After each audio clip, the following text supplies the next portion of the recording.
Welcome to Electrified. It's your host, Dylan Loomis. First up today, reservation holders for the Cybertruck in Canada are finally getting their emails to place their order. Reservation holders will be among the first to take delivery in Canada starting in October of this year. But it's not just Canadians getting the email, as reservation holders in Mexico are getting it as well. There was some momentary consternation out there today, as for a moment the Cybertruck had a federal luxury tax on the all-wheel drive variant of over $8,000 and over $13,000 for the Cyberbeast. It seems like that was a mistake because in Canada, the federal luxury tax is for vehicles over $100,000 but that are also under a certain GVWR, gross vehicle weight rating. Any vehicles above 8,501 pounds should be exempt from that tax, and the Cybertruck is indeed above that number. From the Cybertruck owner's manual, its GVWR is over 8,800 pounds. Shortly thereafter, it was confirmed the Cybertruck is now luxury tax free. And yes, the online configurator in Canada has been updated to reflect the change. I did see a lot of people balking at the price for the Foundation Series all-wheel drive, which in this case is the base model for now,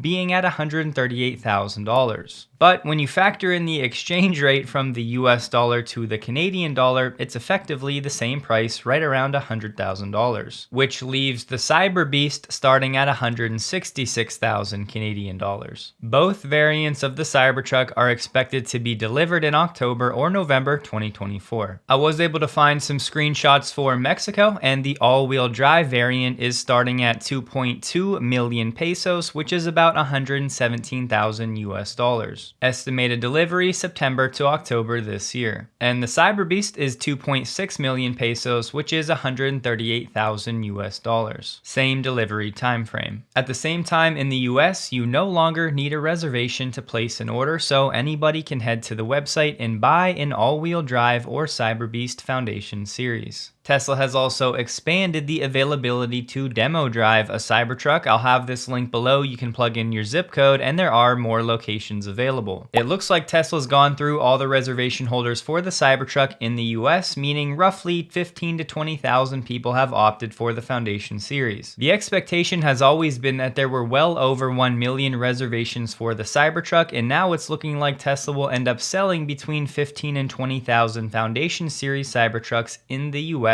after working through that whole list. There are people out there saying that's not a good sign for demand. Personally, I don't really agree with that. I think it's pretty obvious a majority of people are waiting for the more affordable variants, especially when you consider some of the challenges with the benefits of the Foundation series. One being FSD still is not actually delivered to the Cybertruck, although it should be right around the corner. And two, when it comes to PowerShare, many users were reporting much higher installation costs than I think many were expecting. All of this brings us one step closer to the more affordable variants of the Cybertruck, and it's looking like that may happen sometime during Q3. Tesla owners of Kentucky shared they got word that Tesla's sales license has been granted in Kentucky just today. Tesla will be selling from Louisville soon. And to date, in Kentucky, direct sales by manufacturers have been restricted. This should mean that Tesla can now offer financing and leases in Kentucky as well. Elizabeth Warren just sent a 10-page letter to Tesla chair member Robin Denholm, basically criticizing the board about its lack of oversight and asking for answers when it comes to Elon's involvement and conflicts of interest with his other ventures. Senator Warren has long been out to get the ultra-rich, and of course Elon falls in that category, and they've had many public disputes in the past. Remember Warren's Ultra-Millionaire Tax Act, which was looking to tax capital, not income, and it would take 2% of household wealth north of $50 million up to $1 billion, and then 3% over $1 billion. To that, Elon said transferring capital from highly efficient capital allocators like entrepreneurs to highly inefficient allocators like the government would destroy the economy, making everyone worse off. By the way, Sam Bankman-Fried's father is Elizabeth Warren's tax legislation advisor. I really don't think it's worth spending too much time on this. The main main reason being that Senator Warren has written letters like this to Tesla's board in the past, and so far Tesla nor the board have actually ever responded to her, so I'm not sure they will this time around either. She brought up things like the chip reallocation, which we covered at length earlier this year. She argued that the existence of XAI creates unavoidable conflicts of interest, but again, we've talked at length how they're really not direct competitors when you actually understand the business models of both. Not to mention that long term, Tesla is likely going to benefit heavily from the existence of XAI, and that most of the talent currently at XAI was never coming to Tesla no matter what the offer. So for Elon, it was let them go to some other company or start XAI. Warren asked for the answers to her 10 questions no later than August 23rd this year. Warren's still hyper-focused on Tesla and Elon, but meanwhile not batting an eye at things like insider trading in the government or the Pentagon failing its independent audit now for 6 years in a row. I see states going after the fair share of the rich that create all the jobs in this country through their risk appetite and the capital they put to work, and we want to punish them.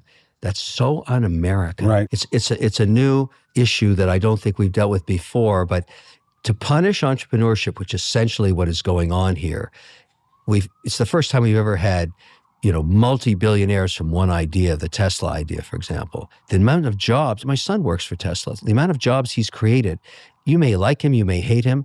There are very few people that take the risks that he takes, that are willing to take those risks. And as a result, he deserves the rewards.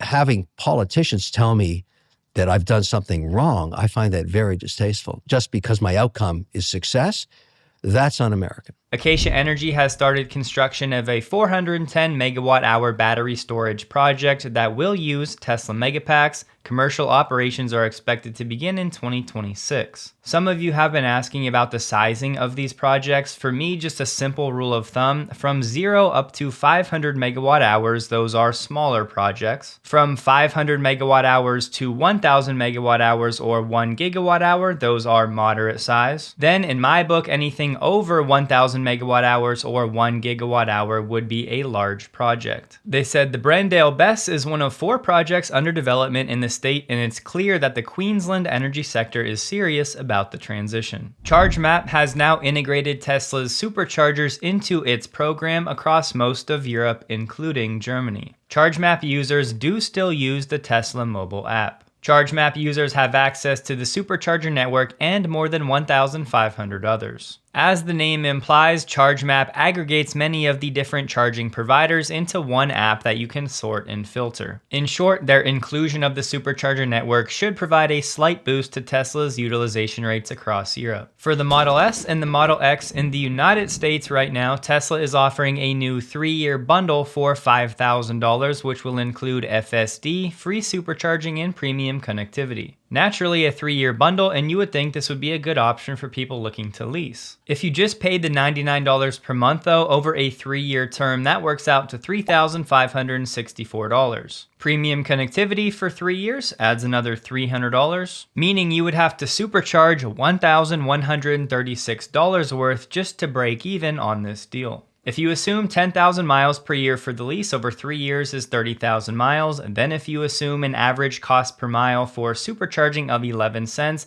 that would be about $3,300 worth of free supercharging with this deal. That is if you drive the max mileage allotment and do all of your charging at a supercharger. The word is they're going to offer this bundle in Canada as well, but they've yet to put it on the Canadian configurator. In the US, Quicksilver is now an option for the Model 3 for an additional $2,000. On Tesla's supercharger page, they now have Nissan listed as coming soon. In 2023, Nissan sold just over 20,000 EVs in the US between the Ariya and the Leaf. FSD version 12.5.1.3 has now begun rolling out to some early access customers. So far, hardware 4 only. This is on software 2024.26.10. Al Root wrote a piece for Barron's talking about his experience with FSD 12.5. It was very fair, but overall he did say it's much better than it once was. He said the car isn't perfect, some mistakes get made, but the overall experience with version 12.5 was eye-opening. The car simply drove way better than in 2023 and early 2024. For me, the number of interventions was down with version 12.5, and the number of drives with 0 interventions was up. It may not seem like much, but a fair review, dare I say nearly a positive review from a mainstream publication is a breath of fresh air. Rivian Tracker on X said they were able to confirm the charging port for the upcoming R2 has been moved to the rear driver side, which will make it fully compatible with Tesla superchargers. This means the port will be in the same position as Tesla vehicles, and the R2 is supposed to use NACS natively. This upcoming Rivian feature is pretty awesome, and one that hopefully Tesla will actually copy from Rivian. In a Rivian software release, this is what you'll see saved to your USB drive. Every launch gets the driving data and times stamped in the video. Peak G-force, 0 to 60 time, top speed, state of charge. Pretty nice. We knew retaliation was coming from China, and here it is. They've lodged a complaint with the World Trade Organization over the EU's decision to impose tariffs. They said, "We urge the EU to immediately correct its wrongdoing and together safeguard China-EU economic and trade cooperation as well as the stability of the EV supply chain." China has already threatened retaliation against European farmers and plane makers. For whatever it's worth, a law professor said the utility of a WTO case is limited as the case is likely to take at least 2 years to conclude. Remember earlier this year, China filed a WTO complaint over US EV subsidies. Tesla stock closed the day at $200 flat, up 0.58%, while the Nasdaq was up 0.51%. It was another very low volume day for Tesla, trading about 61 million shares below the average volume the past 30 days. Hope you guys have a wonderful and a safe weekend. Please like the video. If you did, you can find me on X linked below, and a huge thank you to all of my Patreon supporters.